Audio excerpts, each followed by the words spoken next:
रजनी ने चिल्लाते हुए अनीता को बुलाया और कहा, इस घर में आ गई हो तो क्या खुद को मालकिन समझ रही हो? और अभी चुपचाप रसोई में क्या कर रही थी? कहीं छुप छुप कर कुछ खा तो नहीं रही थी?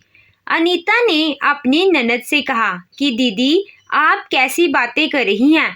अलमारी में तो ताला लगा हुआ है और मुझे छुपाकर खाने की क्या जरूरत है? रजनी को इतना जवाब देना बर्दाश्त ही नहीं था।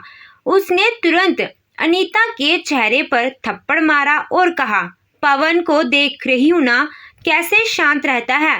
बस तुम्हें भी ऐसे ही शांत रहना है और अपना काम करना है। बदले में खाना और रहना तुमको मिल रहा है। ज्यादा मुंह चलाया तो गांव वापस भेज दूंगी। अनीता गाल पर हाथ रखकर पैर के अंगूठे से जमीन को कुरेद रही थी। अभी शादी किए 2 दिन ही हुए थे और उसकी ननद उसको गांव भेजने की बात कर रही थी। आखिर क्या थी पूरी कहानी? कहानी की सच्चाई जानने के लिए वीडियो को पूरा देखें और चैनल को सब्सक्राइब कर लें। किचन में आकर तेल का डिब्बा देखते ही रजनी बोली, अरे ये क्या? तेल कहाँ गया? अभी 5 दिन पहले ही तो इसको भरा था। अनीता ने डरते हुए कहा, दीदी 2 बार नाश्ते में पकोड़े बन गए और परांठे तो रोज ही बनते हैं।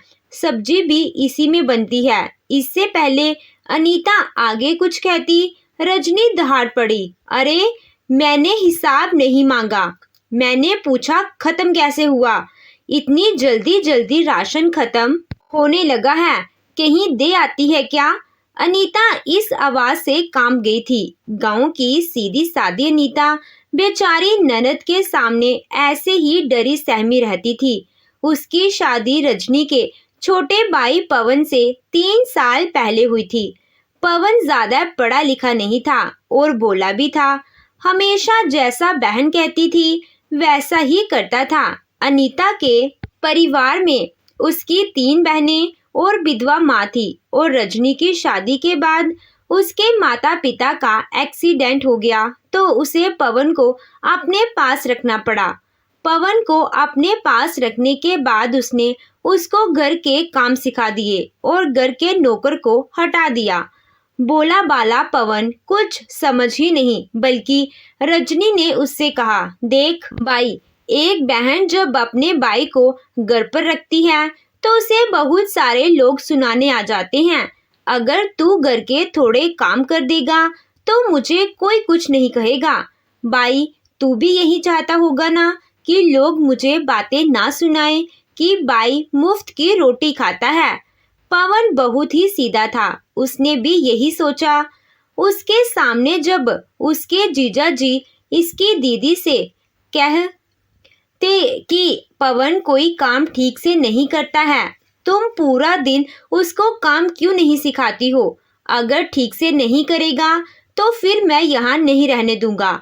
तो यह सुनकर पवन डर जाता था और घर के सभी काम करने की कोशिश करता था। रजनी घर में आराम से बैठी रहती थी और नाश्ते खाने से लेकर मेहमान नवाजी तक सारे काम पवन करता था। जब वह पवन से कोई सामान मंगवाती थी तो एक एक पैसे का हिसाब ले लेती थी। एक बार पवन ने जब दुकान से सामान लिया तो उसमें 1 रुपया कम था। रजनी उसे आंख दिखाकर बार बार पूछती रही कि बात 1 रुपया कहाँ खर्च किया। तो पवन कहता रहा कि मुझे नहीं पता।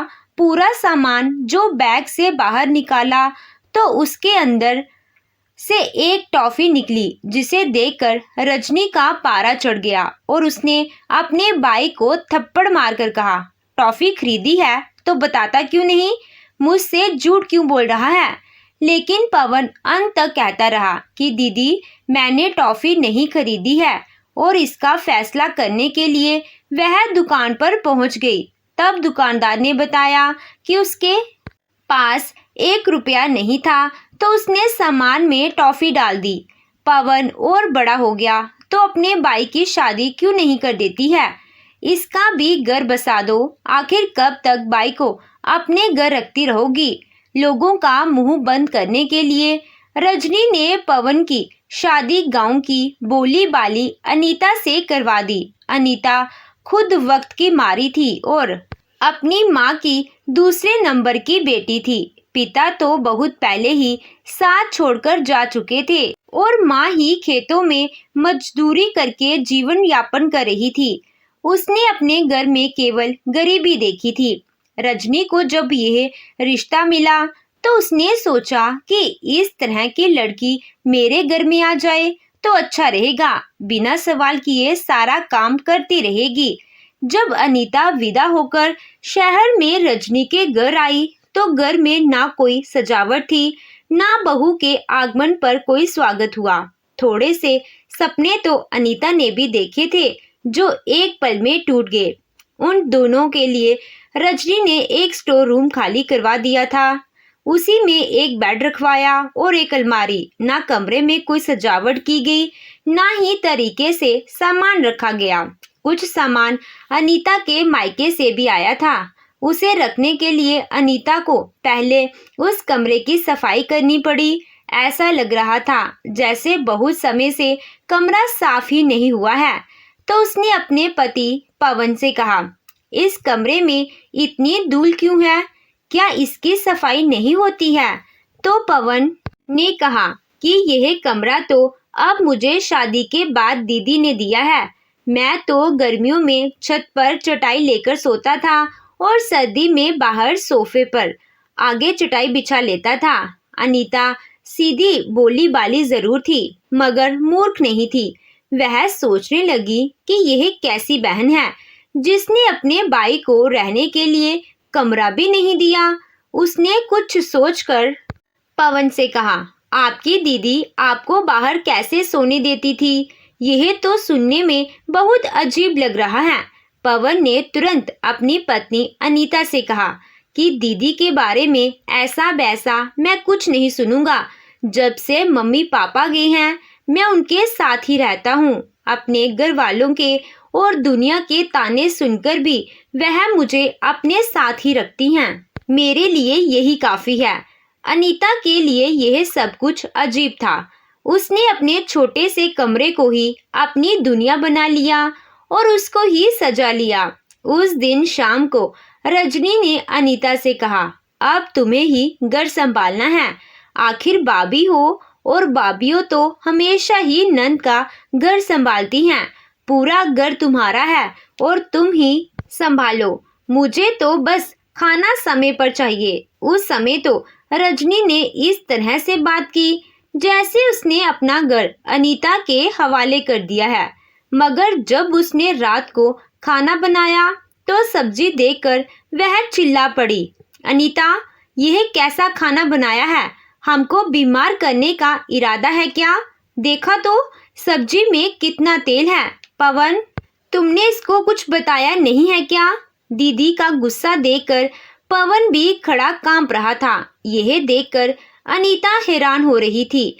दोनों को चुप देखकर रजनी ने कहा कि पवन, तुम इसको सब समझा देना कि यहाँ कैसे काम होता है और फिर शिकायत का मौका ना मिले। उस समय तो सबने खाना खा लिया और कमरों में सोने चले गए। मगर जैसे ही अनीता ने रसोई की सफाई करने के बाद जाकर अपना कमरा बंद किया तो रजनी ने आवाज लगाई, पवन, ओ पवन, अपने जीजा जी के हाथ पैर दबाने कब आएगा? शादी हो गई है तो इसका मतलब यह नहीं पैर दबाने से तुझे छुट्टी मिल गई है। दीदी की आवाज ही सुनकर पवन तेजी से उनके कमरे की तरफ भागा, लेकिन इस बात में अनीता के होश उड़ा दिए कि आज ही तो वह सवेरे अपने घर से यहाँ आई है और आज उसकी पहली रात है, मगर उसके पति को पैर दबाने के लिए बुला लिया गया है। इससे लग रहा है कि इस घर में उसके पति की कोई इज्जत नहीं है। कुछ देर तक जब पवन नहीं आया तो अनीता ने सोचा कि देखकर आती हूँ कि कमरे में क्या हो रहा है। जब वह कमरे के बाहर पहुंची और चुपके से अंदर देखने लगी तो देखा कि वह जीजा जी के पास से उठा और दीदी के पैर दबाने लगा। तभी जीजा जी ने कहा कि पवन, कल सुबह सुबह उठकर गाड़ी साफ कर देना, मुझे एक मीटिंग के लिए जाना है, और सुबह के लिए मेरी मीटिंग वाली पैंट और शर्ट भी प्रेस कर देना। अनीता यह सब देखकर मन ही मन जैसे टूट गई कि मैं यहाँ कहाँ फंस गई। इन सब ने मिलकर तो पवन जी को अपना गुलाम बना रखा है। थोड़ी देर में आवाज आई कि जा पवन, अब मुझे नींद आ रही है, तो वह उठकर आने लगा। अनीता भी यह सुनकर जल्दी से जाकर अपने कमरे में लेट गई और ऐसे दिखाने लगी थी जैसे सो गई है। पवन अंदर आया और उसने कमरे का दरवाजा बंद किया, मगर अपनी सोई हुई पत्नी को छुआ तक नहीं और खुद भी सो गया। इस बात से अनीता के आंसू बहने लगे और वह सोचने लगी कि मैं तो कुछ और ही सपना देखा करती थी और ऐसे जीवन की तो मैंने कल्पना भी नहीं की थी। यह मेरे साथ क्या हो गया और अब मैं यह बात किसी को बताऊं या नहीं। अनीता रोते रोते ही सो गई और जब वह सुबह सुबह उठी तो देखा कि पवन उससे पहले ही उठ चुका है और जीजा जी की गाड़ी को धो रहा है। अनीता ने उसे कहा कि मैं आपके लिए चाय बनाई है, तो पवन ने गुस्से से कहा, देखती नहीं हो क्या कि मैं गाड़ी धो रहा हूँ? अगर समय पर साफ नहीं हुई तो जीजा जी को देर हो जाएगी। बेचारी अनीता चुपचाप अंदर चली गई। उसने घर की साफ सफाई की और जैसे ही नहाकर आई तो पवन ने कहा, दीदी से बिना पूछे नाश्ता मत बनाना।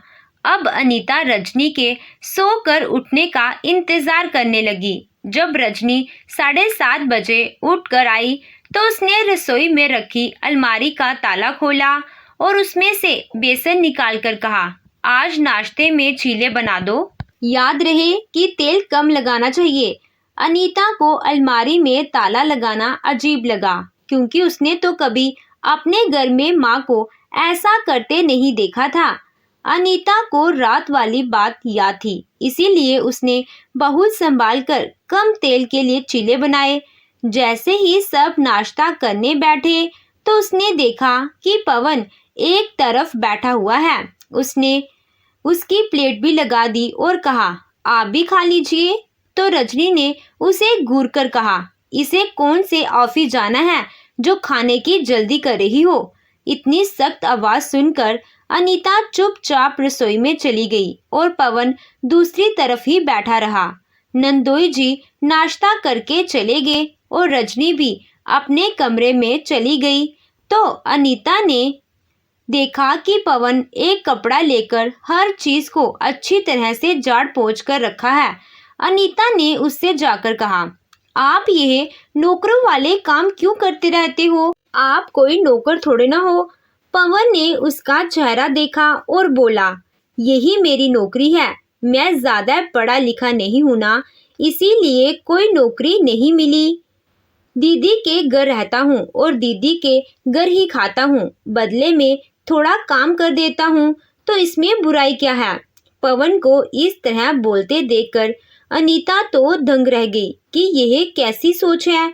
तभी उसके मन में एक सवाल आया और उसने पवन से पूछा, आपके माता पिता का कोई घर तो होगा जिसमें आप उनके साथ रहते थे? तो पवन ने झट से कहा, हाँ क्यों नहीं, हमारा तो बहुत बड़ा घर है, लेकिन मैं उसमें अकेले रहकर क्या करूँगा। यह सुनकर अनीता की आंखें खुशी से चमक गई और उसने कहा, पहले आप अकेले थे इसीलिए, अब तो हम दोनों हैं ना, तो फिर अब हम दोनों तो वहाँ रह ही सकते हैं। पवन ने अनीता की आंखों में देखा और कहा, हम वहाँ रहें तो सकते हैं, मगर हम खाएंगे क्या? मैं तो कोई काम भी नहीं करता हूँ और देखो ना यहाँ कितना अच्छा लगता है अपनी दीदी के पास रहकर, उनके प्यार भी मिलता है।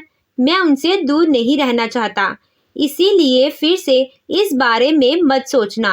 अब तो अनीता को रजनी पर शक होने लगा कि कहीं ना कहीं उस घर को हड़पने के लिए उसकी ननद ने बाई को अपने पास रखा है। वह चाहती तो उसको पढ़ा भी सकती थी, मगर हमेशा इससे घर का काम करवाती रही।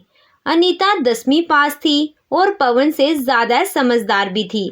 हालांकि उसे रजनी से डर लगता था। मगर फिर भी वह कोई तरीका अपनी आज़ादी के लिए ढूंढ रही थी। 1 घंटे बाद जब रजनी अपने कमरे से निकलकर बाहर आई तो रजनी ने चिल्लाते हुए अनीता को बुलाया और कहा, इस घर में आ गई हो तो क्या खुद को मालकिन समझ रही हो? और अभी चुपचाप रसोई में क्या कर रही थी? कहीं छुप छुप कर कुछ खा तो नहीं रही थी? अनीता ने अपनी ननद से कहा कि दीदी, आप कैसी बात कर रही हैं? अलमारी में तो ताला लगा हुआ है और मुझे छुपाकर खाने की क्या जरूरत है? रजनी को इतना जवाब देना बर्दाश्त ही नहीं था। उसने तुरंत अनीता के चेहरे पर थप्पड़ मारा और कहा, पवन को देख रही हो ना कैसे शांत रहता है? बस तुम्हें भी ऐसे शांत रहना है और अपना काम करना है। बदले में खाना और रहना तुमको मिल रहा है। ज्यादा मुंह चलाया तो गांव वापस भेज दूंगी। अनीता गाल पर हाथ रखकर पैर के अंगूठे से जमीन को कुरेद रही थी। अभी शादी के 2 दिन हो गए थे और उसकी ननद उसको गांव भेजने की बात कर रही थी। अनीता के पास अभी चुप रहने के अलावा कोई रास्ता नहीं था। लेकिन रात के समय उसने अपने पति पवन से कहा, जब दीदी ने मुझे थप्पड़ मारा तो आपने कुछ कहा नहीं? ऐसा क्यों किया आपने? आखिर पत्नी का सम्मान रखना अभी तो आपके हाथ में है। आप जानते हैं कि मैं रसोई में कुछ नहीं खा रही थी। पवन अनीता की बात सुनकर बिल्कुल खामोश बैठा रहा और ऐसा लग रहा था कि वह कहीं खो गया है। अनीता ने उसके कंधे पकड़कर उसको हिलाया और कहा, अरे आप सुनते क्यों नहीं हैं?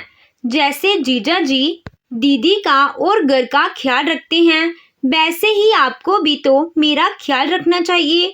लेकिन ससुराल में आने की 2 दिन बाद ही आपकी बहन मुझे थप्पड़ मार रही है और मेरे पति ने कुछ कहा तक नहीं। क्या यह सही था? आपको नहीं लगता कि आपकी बहन का एक और चेहरा है जो आपको नजर नहीं आ रहा है? पवन भी मन ही मन इस थप्पड़ से बहुत दुखी था, लेकिन वह अपनी दीदी के खिलाफ आवाज नहीं उठा सकता था। तभी उसने अनीता से कहा, अनीता देखो, अगर हम दोनों अच्छे से काम नहीं करेंगे तो जीजा जी दीदी को ताने सुनाएंगे। वह हमारी दीदी को परेशान करेंगे। एक बार जीजा जी ने कहा था कि अगर पवन ठीक से काम नहीं करेगा तो मैं उसको घर से निकाल दूंगा। मैं दीदी के बिना कहाँ जाऊंगा अनीता? अब अनीता को सारा माजरा समझ आ गया था कि पवन खुद को भी बेसहारा समझता है। अगर इसके पास कोई सहारा होता तो यह इस घर में कभी नहीं टिकता।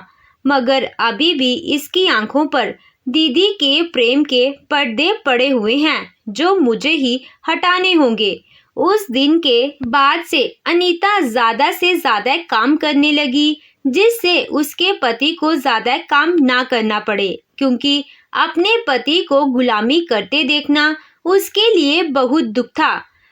रसोई में अगर घी खत्म हो जाता तो उसे रजनी से कहना होता था, और जब रजनी अलमारी का ताला खोलकर उसे घी निकाल कर देती थी, हर चीज उसको रजनी से मांगनी पड़ती थी और रजनी हर चीज को ताले में रखती थी। एक बार वह छत पर कपड़े सुखाने गई तो उसे पड़ोसन नजर आ गई जो एक बुजुर्ग थी। तब उसने उनसे पूछा कि पवन का घर कहाँ है? मुझे अपना ससुराल देखना है। तब वह अम्मा कहने लगी कि बेटा, तेरी ननद तो बहुत तेज है। वह घर मेरी बेटी के घर के पास ही है और अब उसमें किराएदार रहते हैं। वास्तव में तो वह घर तो पवन के नाम पर है। वकील साहब सब जानते हैं, इसीलिए यह उसको अभी तक अपने नाम नहीं करा पाई है। यह तो पवन की शादी भी नहीं करना चाहती थी, मगर हम सब लोग बार बार इसे कहते थे, इसीलिए इसने लोगों की बातों से बचने के खातिर पवन की शादी कर दी। आज अनीता को सारा राज पता चल गया था। अनीता थोड़ी देर में नीचे चली गई। देखा तो उसका पति पोछा लगा रहा है। वह तुरंत बोली कि आप यह क्यों कर रहे हो? तो रजनी ने दहाड़ कर कहा, अगर तू टाइम पर नहीं करेगी तो इसको ही करना पड़ेगा, और पहले तो यह करता था, इसमें कौन सी बड़ी बात है। इस तरह की गुलामी अब अनीता से बर्दाश्त नहीं हो रही थी। तभी ख्यालों में डूबी अनीता को रजनी ने रसोई में जाकर आवाज दी और कहा, लंच में इन 2 आलू की सब्जी बना देना, और तुम दोनों के लिए यह रात की सब्जी रखी है, कुछ रोटियां भी रखी हैं, तो केवल मेरी और जीजा जी की बनेगी। रजनी तो फरमान सुनाकर चली गई, लेकिन अनीता के दिल पर जैसे सांप लौट रहे थे। उस दिन शाम के समय रजनी अपने पति के साथ कहीं चली गई तो अनीता ने अपने पति से कहा, मुझे आपके साथ कहीं जाना है, अभी दीदी घर में नहीं है, उनके आने से पहले हम होकर आ जाते हैं। पवन हैरानी से अनीता को देख रहा था कि यह तो शहर में नहीं है, मगर कहाँ जाने की बात कर रही है। उसने अनीता से पूछा भी, लेकिन अनीता ने कहा कि आपको वही जाकर पता चलेगा। आज तक मैं आपसे कुछ नहीं मांगा है, बस आज एक बार मेरी बात मान लो। पवन को अपनी बहन का डर था कि अगर उसने घर में ताला लगा देखा तो वह घर में कोहराम मचा देगी। पहले भी एक बार उसने अपने भाई को बहुत मारा था, इस बार कहीं गुस्से में अनीता पर हाथ ना उठा दे। अनीता उसे लेकिन बार बार भरोसा दिलाती रही कि हम उनके आने से पहले वापस आ जाएंगे, अब आप देर मत करो और जल्दी से मेरे साथ चलो। अंत में पवन अनीता के साथ चला गया। अनीता हाथ में एक कागज पर लिखा हुआ एक पता देकर लोगों से पूछती हुई जा रही थी। पता पूछते पूछते वह उस घर पर पहुंची और घंटी बजा दी। घंटी बजाने पर एक औरत अंदर से निकलकर आई तो अनीता ने तुरंत पवन का और अपना नाम बताया, जिसे सुनते ही उसने कहा कि हमें आपका ही इंतजार था। पवन को लेकर जैसे ही अनीता अंदर पहुंची तो सामने बैठे व्यक्ति को देखकर पवन समय के काफी पीछे चला गया। उसे याद आ गया चेहरा जो वह अपने घर में आए दिन देखा करता था। ये वही एडवोकेट सिंह साहब थे जो उसके पिता के दोस्त थे और उनके घर आया करते थे। पवन ने वह सब याद आते ही उनके पैर छुए। उनको देखकर पवन की आंखों में बार बार आंसू आ रहे थे, क्योंकि उसे अपने पिता याद आ रहे थे।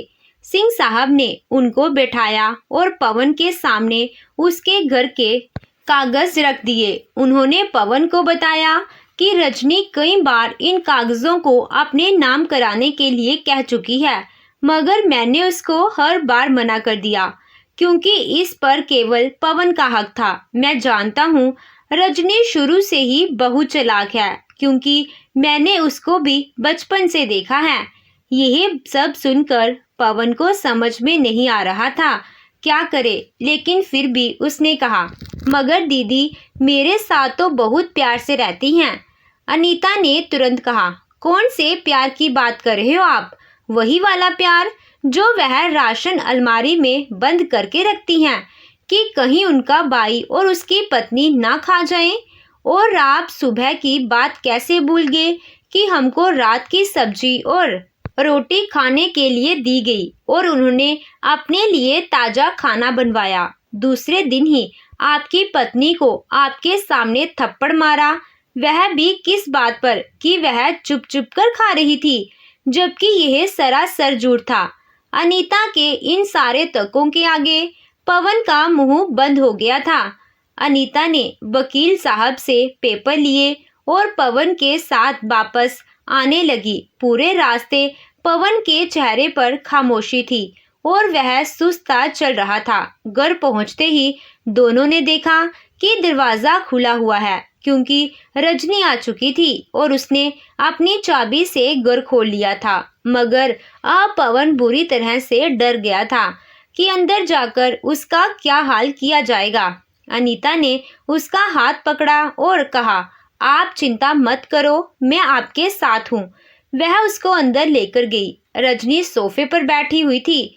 दोनों को अंदर आते देखकर वह जोर से चीखकर बोली, कहाँ गए थे तुम दोनों? पवन तेरी घरवाली बहुत तेज है। सच बता कि यही तुझे अपने साथ ले गई थी ना? क्योंकि मुझे पता है तू तो नहीं जा सकता।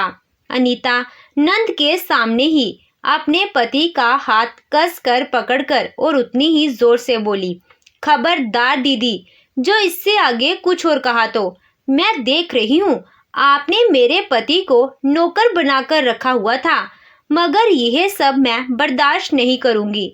मेरे भोले भाले पति को आपने कितना बेवकूफ बनाया है, यह आज पता चल गया। आपने अपने भाई से काम करवाने के लिए घर का नौकर हटा दिया और इसको नौकर बना दिया। मेरे सास ससुर का घर मेरे पति का हक है, जिस पर आप नागिन की तरह कुंडली मार कर बैठी थी, मगर अब आप कुछ नहीं कर पाओगे, क्योंकि हम दोनों उस घर में जा रहे हैं और रात से आपका घर छोड़ रहे हैं। यह सुनते ही पवन अपनी पत्नी का चेहरा हैरानी से देखने लगा। उधर तुरंत रजनी दंदनाते हुए आई। उसने अनीता के बाल कस कर पकड़े और बोली, खर्च किया है मैंने, तुझे शादी करके लाई हूं मैं। मैंने पहले दिन ही कहा था कि मेरे सामने मुंह लाना। आज तक इसको इतना खिलाया है तो वह घर मेरा ही हुआ ना। वह घर किसी भी हालत में तुमको नहीं मिलेगा। अनीता अपने बाल छुड़ाकर ननद को जोर से धक्का दिया और कहा, पवन जी, देख रहे हैं आप अपनी बहन का लालच। इसने आपसे आपका हक छीनकर आपको बेचारा और अपने घर में नौकर बना दिया। यह मेरे साथ भी वही करना चाहती है, लेकिन नहीं कर पाएगी। आज मैं अपने पति को आजाद करवाकर ही रहूंगी। अनीता अपने पति को लेकर सीधे पुलिस स्टेशन पहुंच गई और वहां जाकर रजनी के खिलाफ कंप्लेंट कर दी। फिर वह पुलिस के साथ रजनी के घर आई और घर से अपना सामान ले लिया। पुलिस ने रजनी और उसके पति को धोखाधड़ी के आरोप में गिरफ्तार कर लिया था और अनीता अपने पति के साथ अपने सास ससुर के घर में चली गई। वहां जाने के बाद अनीता ने पवन से कहा कि अब तक आपने कुछ नहीं कहा है, आप कुछ तो कहिए। अनीता की बात सुनकर पवन रो पड़ा और बोला, वाकई में मेरी दीदी मुझे गुलामी करवा रही थी और मुझे कभी समझ ही नहीं आया। मुझे तो लगा कि मेरी दीदी मुझे इतना चाहती है कि मुझे अपने पास रखती है। वह मुझसे हमेशा कहती थी कि अगर तुम काम नहीं करोगे तो तुम्हारे जीजा जी मुझे मारेंगे पीटेंगे, और मैं ही चाहता था कि कभी भी जीजा जी उनके साथ ऐसा करें। इसी कारण मैं घर का सारा काम करता रहता था, मगर मुझे आज पता चला कि ऐसा तो कुछ भी नहीं था, बल्कि दीदी के दिल में लालच था। उस घर में किराएदार थे, लेकिन एक कमरा खाली था। अब अनीता ने उस कमरे को ही अपना आशियाना बना लिया और किराए से आने वाले पैसे से अपना घर खर्च चलाने लगी। धीरे धीरे उसने अपना मसाले का काम चालू किया, जिसमें वह घर में कूट पीस कर मसल बनाकर बेचना करती थी। अब तो उसका छोटा सा बिजनेस भी चल पड़ा था। पवन उसकी होशियारी का कायल हो गया था और कहता था कि तुम्हें देखकर एक बात समझ आती है कि पढ़ाई लिखाई नहीं, इंसान को दिमाग से तेज भी होना चाहिए। तो दोस्तों, आपको ये कहानी कैसी लगी कमेंट कर ज़रूर बताइएगा। कहानी अच्छी लगी हो तो वीडियो को लाइक कीजिएगा। अगर आप हमारे चैनल पर नए हैं तो प्लीज़ हमारे चैनल को ज़रूर सब्सक्राइब कीजिएगा। Thank you.